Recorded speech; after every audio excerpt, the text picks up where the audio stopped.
दुख भरी दुनिया में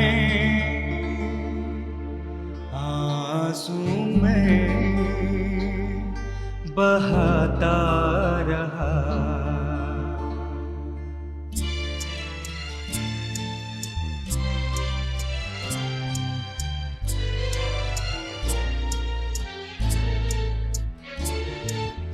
दुख भरी दुनिया में आंसू में बहाता रहा। ढूंढे कई सहारे मैंने, फिर भी बेसहारा रहा।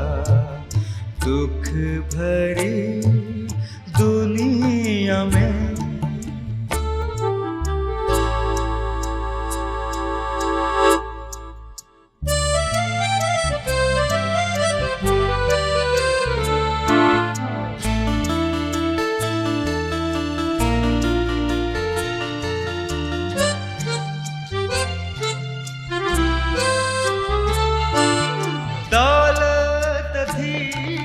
सब कुछ था, ना थी खुशी दिल में मेरे। दौलत थी सब कुछ था, ना थी खुशी दिल में मेरे। ढूंढी बहुत शांति मैंने, फिर भी दिल अशांत रहा। दुख भरी दुनिया में आंसू में बहाता रहा। ढूंढे कई सहारे मैंने, फिर भी बेसहारा रहा। दुख भरी दुनिया में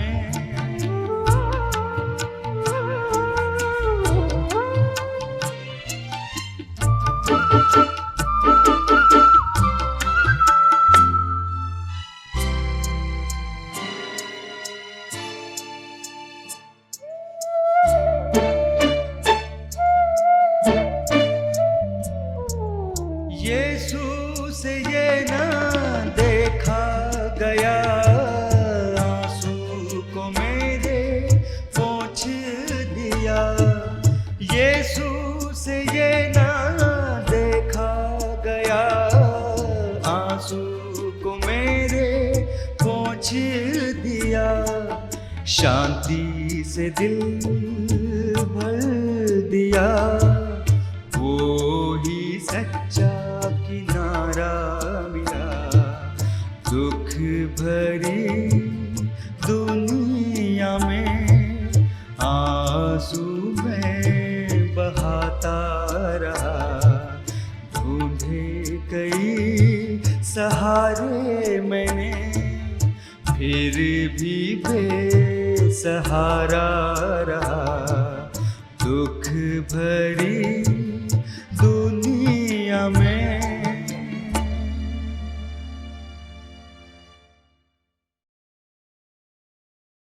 स्वागत है भाई बहनों आप सबका इस विशेष कार्यक्रम में।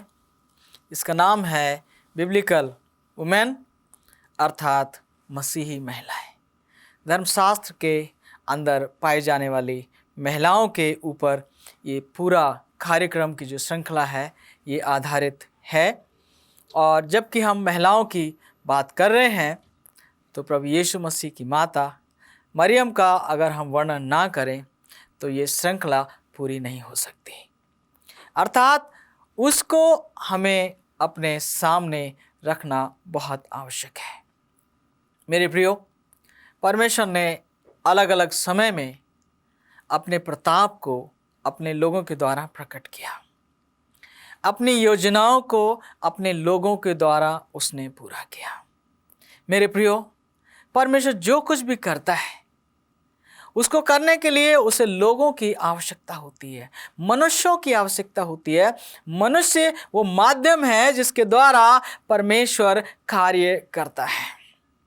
जब तक उसे योग्य मनुष्य, योग्य स्त्री या योग्य पुरुष ना मिले, तब तक परमेश्वर का कार्य जो है वो खराब होता रहता है, कार्य बिगड़ता रहता है।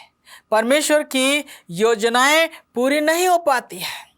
परमेश्वर ने प्रतिज्ञा की कि इस्राएली लोगों को परमेश्वर 400 साल की गुलामी के बाद मिस्र से निकाल कर ले आएगा, लेकिन जब तक मूसा तैयार नहीं हुआ तब तक परमेश्वर के लोगों को वहाँ और भी अधिक कष्ट और संकट और समस्याएं और प्रताड़नाओं को सहना पड़ा। इस बात को हमें समझना है कि परमेश्वर जो कुछ भी करना चाहता है उसके लिए उसे एक माध्यम की आवश्यकता होती है, और वो चाहता है कि मनुष्य परमेश्वर के लिए एक माध्यम बने।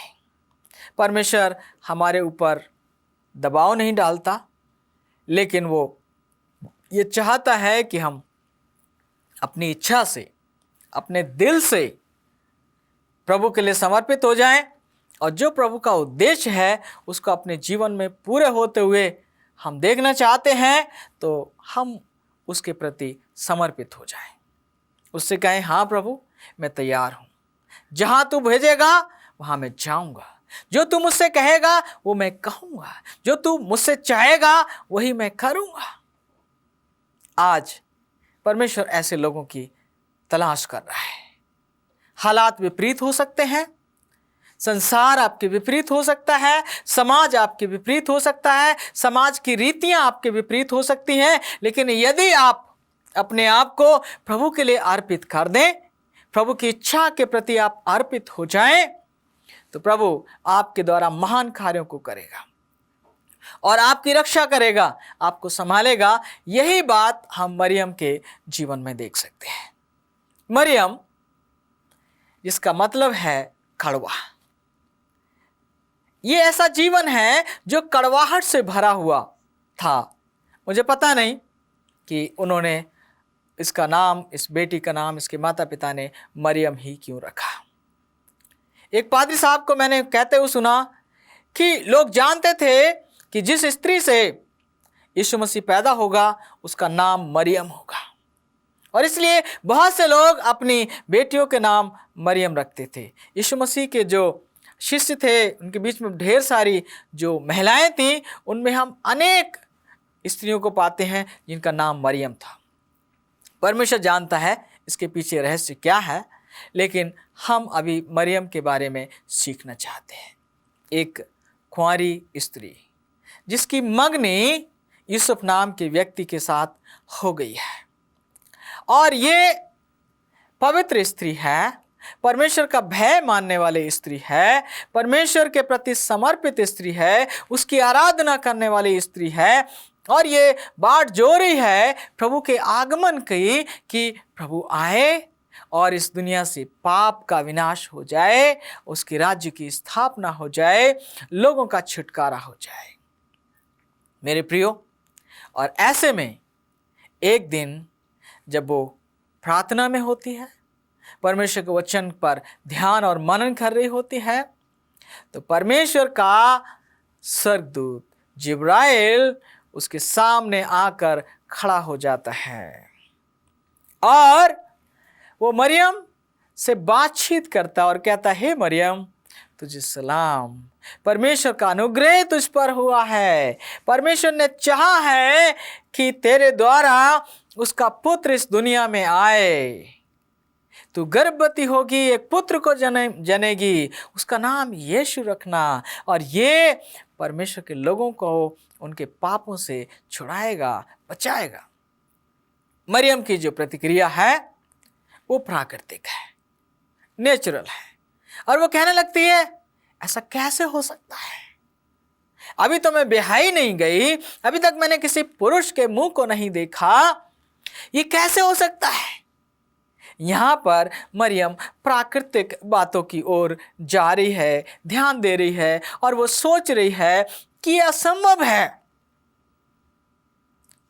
तो स्वर्गदूत उससे बातचीत करता है और समझाता है कि परमेश्वर का आत्मा तेरे ऊपर उतरेगा, और इसलिए जो बच्चा पैदा होगा वो परमेश्वर का पुत्र कहलाएगा।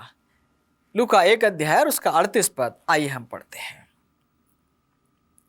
कि जब ये समाचार मिला तो उसने क्या कहा।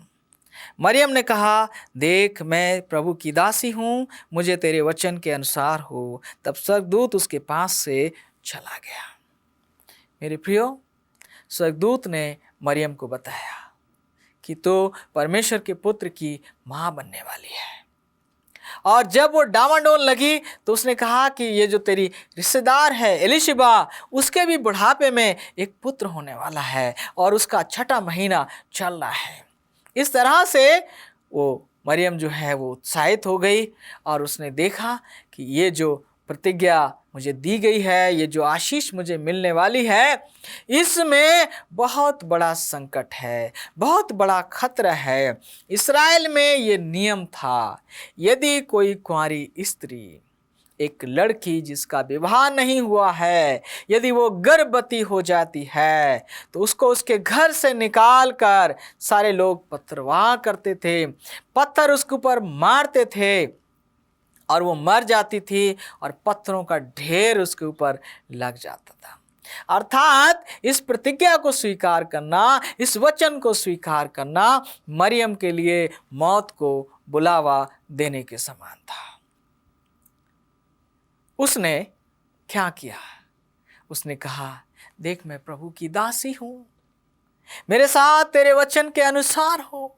उसने कहा, ठीक है, लोग मेरे को मार सकते हैं, मेरा पति जो होने वाला वो मुझे छोड़ सकता है, मेरे साथ कुछ भी हो सकता है, कोई बात नहीं, मैं प्रभु की दासी हूं, मैं तैयार हूं प्रभु के इस काम को करने के लिए। चाहे मेरे ऊपर कोई पीड़ा क्यों ना आए, कोई तकलीफ क्यों ना आए, मेरे लोग, मेरे माता पिता जो जानते हैं कि मैं एक पवित्र लड़की हूं, मैं प्रभु की भक्त हूं, जब मैं गर्भवती हो जाऊंगी तो ये सब लोग मेरे विरोध में हो सकते हैं, कोई बात नहीं, मैं प्रभु की दासी हूं। प्रभु आपसे इस बात को सुनना चाहता है। जब वो आपसे कहता है तो क्या आप ये कहेंगी, मैं प्रभु की दासी हूं, जो उसने आदेश दिया है मैं करूंगी, जहां वो मुझे भेजेगा मैं जाऊंगी, मैं उसका सुसमाचार सुनाऊंगी, चाहे उसका नतीजा कुछ भी क्यों ना हो।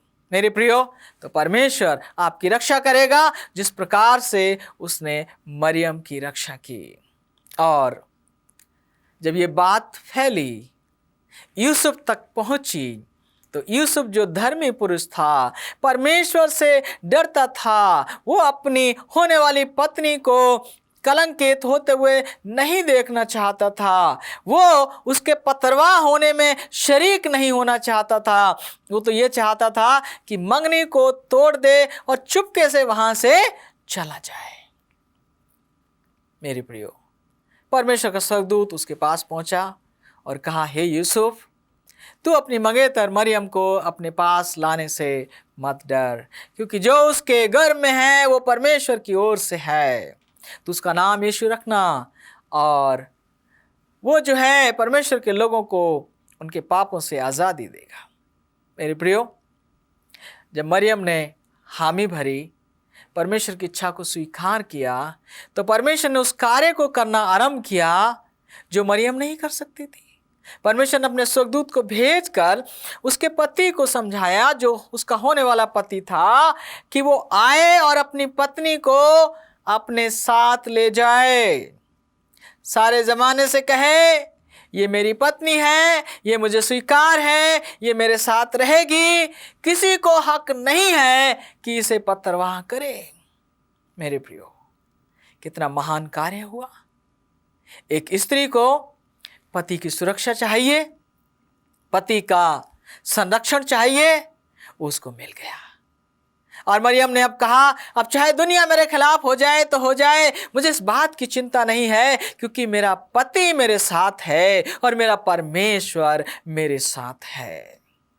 जब आप परमेश्वर की इच्छा को पूरा करती हैं, जब आप उसके वचन के अनुसार अपने आप को समर्पित करती हैं, तब परमेश्वर आपके पति से बात कर सकता है और पति आपके साथ खड़ा होगा और वो कहेगा, मैं अपनी पत्नी के इस कार्य में इसका साथ देता हूं, हम दोनों इसमें सहमत हैं। मेरे प्रियो, और आपका घर आशीषों से भर जाएगा, खुशहाली से भर जाएगा, आनंद से भर जाएगा, जब आप उसकी योजना के सामने अपने आप को अर्पित कर देंगे। आप फैसला करेंगे कि अब जो हो सो हो, मैं तो वही करूंगी, मैं तो वही करूंगा जो मेरा परमेश्वर मुझसे चाहता है। मेरे प्रियो, और यहाँ पर मरियम जो है, जब उसे ये समाचार मिलता है, इससे पहले कि यूसुफ उसे लेने के लिए आए, वो अपनी बहन इलिशबा के पास भी जाती है और वहाँ पर वो बात कंफर्म हो जाती है कि हाँ, वो भी जो है एक नबी को पैदा करने वाली है। इलिशबा के द्वारा भी एक महान व्यक्ति संसार में आने वाला है। इसके 2 अध्याय और 51 पद को हम पढ़ना चाहेंगे। लूका 2 अध्याय और 51 पद। तब वो उनके साथ गया और नासरत में आया और उनकी वश में रहा, और उसकी माता ने ये सब बातें अपने मन में रखी। यूसुफ जब उसे लेने के लिए आया, तो आप जानते हैं उसके बाद क्या किया। परमेश्वर ने इनको सुरक्षा देने के लिए, इनको निकालने के लिए दूसरी जगह ले गया। और कहाँ लेके गया? बैतलहम में लेकर गया, ताकि नाम लिखाई में वहाँ जाएं। और काफ़ी समय इनका बैतलहम में गुजर गया। और बैतलहम से हम जानते हैं कि परमेश्वर उसको मिस्र में लेकर गया, क्योंकि हेरोदेस बादशाह इस परमेश्वर के पुत्र को, यीशु मसीह को जो पैदा हुआ था, उसको मार डालना चाहता था। परमेश्वर ने कहा तो मिस्र को चले जाओ। वो मिस्र में चला गया, और जब उसे पता चला कि हेरोदेस मर गया है, तो वापस आया गलील में और नासरत में रहने लगा। यहाँ पर लिखा है कि यीशु मसीह जो है वो 12 वर्ष का हो गया। वो मंदिर में गए और वहाँ से जब लौट आए, नासरत में रह रहे थे, तो वहाँ पर हम मरियम के एक जो माता का कर्तव्य है उसको हम पूरा होते हुए देखते हैं। मरियम ने अपने बेटे यीशु मसीह पर पूरा ध्यान दिया, उसको तैयार किया, वो सारी बातें उसके ऊपर जाहिर की। जब वो छोटा बच्चा था, जो कुछ परमेश्वर ने उसके ऊपर मरियम को बताया था, उस पर जाहिर किया उसने, और अपने बेटे की देखभाल उसने विश्वास योग्यता के साथ की। अपने बेटे को सिखाया। मेरे प्रियो, उस समय रब्बी लोगों के स्कूल हुआ करते थे, लेकिन यीशु मसीह को रब्बी लोगों के स्कूल में नहीं भेजा गया, बल्कि घर में उसको पढ़ाया गया और सिखाया गया। परमेश्वर के वचन का उसको ज्ञान दिया गया। मेरे प्रियो, और यीशु मसीह ने बचपन में उन्हीं सारी बातों को सीखा और समझा अपनी माता के द्वारा, जिनका उसने स्वयं सृजन किया था। मेरे प्रियो, यहाँ पर आप देख सकते हैं मरियम की भूमिका को। मरियम ने कितना बड़ा जोखिम मोल लिया। अपने माता पिता की बुराई को सहा, समाज की बुराई को सहा, लोगों के अन्याय को सहा, दुखों को सहा, लेकिन परमेश्वर की बुलाहट के प्रति वह वफादार बनी रही, विश्वास योग्य बनी रही। आज परमेश्वर आप और मुझसे यही चाहता है कि संसार चाहे हमारे विरोध में हो जाए, जब आप परमेश्वर की आज्ञाओं का पालन करते हैं, परमेश्वर की 10 आज्ञाओं को आप अपने सामने रखकर उसके अनुसार चलना चाहते हैं कि पाप आपके जीवन में ना पाया जाए, तो बहुत से लोग आपका विरोध करेंगे और बहुत से लोग तरह तरह की बातें करेंगे। जब आप प्रार्थना का जीवन बिताना चाहते हैं, जब आप उसके वचन में रहना चाहते हैं, जब आप उसका सुसमाचार सुनाना चाहते हैं, तो बहुत से लोग आपका विरोध करेंगे। आपको परेशानियां हो सकती हैं, आपके जीवन में कष्ट आ सकते हैं, कभी आपको रोना भी पड़ सकता है, कभी आपको नुकसान भी हो सकता है, लेकिन याद रखें, परमेश्वर आपके साथ है। उसने ना आपको छोड़ा है और ना आपको छोड़ेगा। वो मरियम के साथ रहा, मरियम के कर्तव्यों को पूरा करने में उसने सहायता की, परमेश्वर ने मरियम की सहायता की और मरियम अपने कर्तव्य को पूरा कर सकी। अभी हम एक और हवाले में जाएंगे, यूहन्ना रचित सुसमाचार 2 अध्याय में हम जाएंगे, उसके 3 से लेकर 5 पदों को हम पढ़ेंगे। यहाँ पर हम देखते हैं कि जो यीशु मसीह है वो बड़ा हो गया है, उसने बपतिस्मा लिया, सेवकाई शुरू की। अब वो यहाँ पर किस प्रकार से मरियम जो है अपने बेटे में अपने कॉन्फिडेंस को, अपने विश्वास को वो दिखाना चाहती है। पढ़ेंगे हम इसको। तब दाखरस घट गया तो यीशु की माता ने उससे कहा, उनके पास दाखरस नहीं रहा। यीशु ने उससे कहा, हे महिला, मुझे तुझसे क्या काम, अभी मेरा समय नहीं आया। उसकी माता ने सेवकों से कहा, जो कुछ वो तुमसे कहे वही करना। यहाँ पर हम मरियम को और यीशु मसीह के कुछ चेलों को गलील के काना शहर में पाते हैं। ये एक उनके रिश्तेदारों का परिवार था। एक विवाह में ये लोग बुलाए गए थे और विवाह भोज जो काफ़ी समय तक चलता था, कई दिनों तक चलता था, उसमें दाखरस भरपूरी के साथ लोगों को दिया जाता था और लोग पीते थे। और अगर किसी के विवाह भोज में दाखरस कम पड़ जाता है, खाने पीने की कोई और वस्तु कम पड़ जाती है, तो ये अपमान का कारण होता था। और ये परिणाम हुआ कि वहाँ पर दाखरस ख़त्म हो गया। तो मरियम को सबसे पहले किसकी याद आई? अपने बेटे की। वो अपनी समस्या को लेकर बड़े विश्वास के साथ, बड़े कॉन्फिडेंस के साथ यीशु मसीह के पास गई और कहा, उनके पास दाखरस जो है वो ख़त्म हो गया है, दाखरस नहीं है, उन्हें दाखरस चाहिए, क्या किया जाए? बेटा तुम कुछ करो। यीशु मसीह का जो जवाब है वो बेटे के समान नहीं, बल्कि एक सयाने व्यक्ति के समान है, परमेश्वर के पुत्र के समान है। और वो कहता है, हे महिला, मुझे तुझसे क्या काम। आज वो उसको माँ के रूप में नहीं, एक महिला के रूप में संबोधित कर रहा है और कह रहा है कि हे महिला, मैं परमेश्वर का पुत्र हूँ, मैं वो करूँगा जो परमेश्वर मुझे आदेश देगा। और यहाँ पर पूर्ण विश्वास उसने रखा मरियम ने और सेवकों से कहा, ये जो कुछ कहे तुम वही करना। हम यहाँ पर देख सकते हैं उसके मातृत्व के ऊपर उसका कितना अटूट विश्वास और अटूट भरोसा है, क्योंकि उसने बचपन में अपने बच्चे का पालन पोषण भली प्रकार से किया है और अब वो अपने बेटे के ऊपर भरोसा रख सकती है। जी हाँ, अगर आप अपने बच्चे का पालन पोषण परमेश्वर के भय में, परमेश्वर के वचन में, परमेश्वर के विश्वास में, परमेश्वर की शिक्षा में करेंगे, तो आपके बच्चे जब बड़े हो जाएंगे तो आप उन पर भरोसा रख सकेंगे, आप उन पर विश्वास रख सकेंगे कि आप जो कहेंगे वो आपका बेटा करेगा, आपकी बेटी करेगी। कितना महत्वपूर्ण है मरियम का ये रोल, और हम यहाँ पर देख सकते हैं, समझ सकते हैं। नतीजा क्या हुआ आप और हम सब जानते हैं कि यीशु मसीह ने उससे कहा कि हे महिला, मुझे तुझसे कोई काम नहीं है, मैं तेरे हुक्मों से नहीं बल्कि परमेश्वर के हुक्मों से कार्य करता हूँ। और फिर उसने दासों से कहा, वो जो खाली मटके रखे हुए थे जिनमें पानी भरा जाता था, वो 6 मटकों को उसने दासों से कहा, भर दो पानी से भर दिए गए, क्योंकि दासों को मरियम ने हुक्म दिया था, जो कुछ मेरा बेटा कहे वही करना। तो पानी से भर दिए गए वो मटके, और प्रभु ने कहा उन दासों से, इस दाखरस को ले जाओ, इस पानी को ले जाओ, और जो रसोइया है, जो मुख्य व्यक्ति है, खाने का इंचार्ज है, उसको ये चखाओ। उसने पिया, देखा ओ ये तो सबसे उत्तम दाखरस है। वो पानी सर्वोत्तम दाखरस बन गया।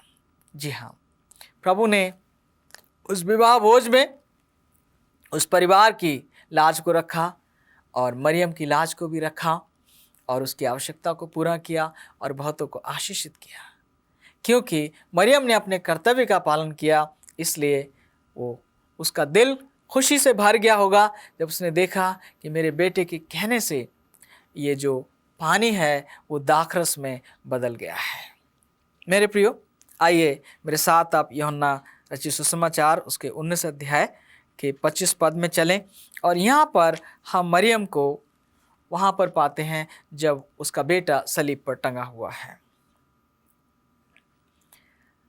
अतः सैनिकों ने ऐसा ही किया।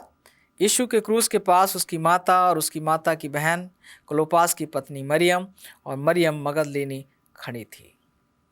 यहाँ पर यीशु मसीह सलीब पर टंगा हुआ है।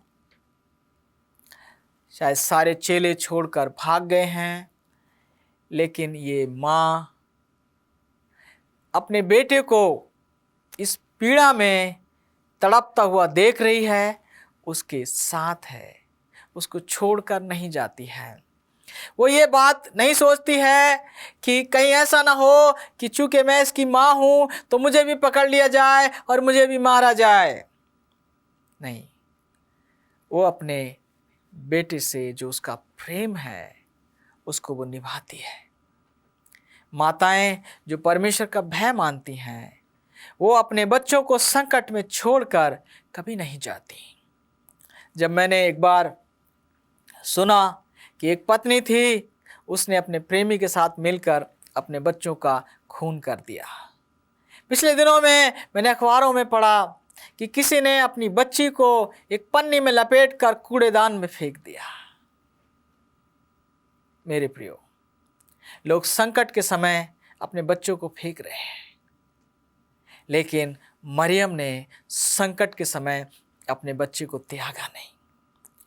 वो वहाँ रोती रही, विलाप करती रही, खड़ी रही, देखती रही। अपनी उपस्थिति को देकर उसने अपने कर्तव्य का निर्वहन किया। और अंतिम जो बात हम देखना चाहते हैं इस श्रृंखला में वो यह है कि प्रेरितों काम 1 अध्याय और उसके 14 पद को हम पढ़ना चाहते हैं। और ये सब कई स्त्रियों और यीशु की माता मरियम और उसके भाइयों के साथ एक चित्त होकर प्रार्थना में लगे रहे। यहाँ पर ये जो मरियम है, प्रभु के इस शारीरिक जीवन को समाप्त होने के बाद उसकी सेवा में लग जाती है और मान लेती है ये मेरा नहीं, परमेश्वर का पुत्र है। और जो और भी यीशु मसीह के भाई थे, यूसुफ की जो दूसरी संतानें थीं, वो सब मिलकर प्रभु के कार्य में लग जाते हैं, सुसमाचार को आगे बढ़ाने में लग जाते हैं। प्रभु इस वचन से हम सबको आशीष दे। आइए हम प्रार्थना करें। महान पिता, धन्यवाद देते हैं इस पूरी श्रृंखला में आपने अपने बच्चों से बातचीत की है। इन कार्यक्रमों के द्वारा आप इनको आशीषित करें, इनके जीवन में परिवर्तन करें और इन्हें आपके राज्य और महिमा और बढ़ोतरी के लिए इस्तेमाल करें। तमाम भलाइयों के लिए धन्यवाद मांगते हैं प्रभु यीशु मसीह के नाम से, आमीन फिर आमीन।